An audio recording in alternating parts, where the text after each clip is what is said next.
राष्ट्रवादी काँग्रेसचे अजित पवार गटाचे नेते आणि आमदार अमोल मिटकरी यांनी उपमुख्यमंत्री अजित पवार यांच्या विमान अपघाताबाबत अत्यंत खळबळजनक दावा केला आहे. हा केवळ अपघात नसून तो एक मोठा घातपात असू शकतो, असा संशय मिटकरी यांनी व्यक्त केला असून त्यांच्या विधानामुळे राजकीय वर्तुळात खळबळ उडाली आहे.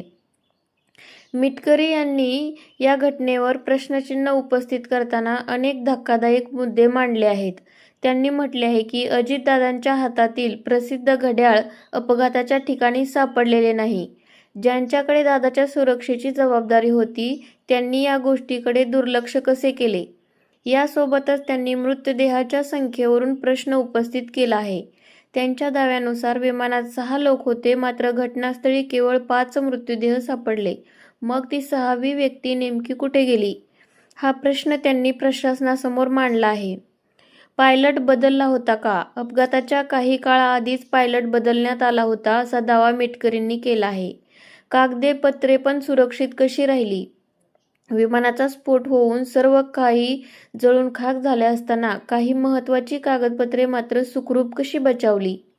विमानाच्या ज्या पद्धतीने स्फोट झाला ते पाहता हा अपघात वाटत नसून कोणीतरी घडवून आणलेला कट वाटत असल्याचे त्यांनी नमूद केले.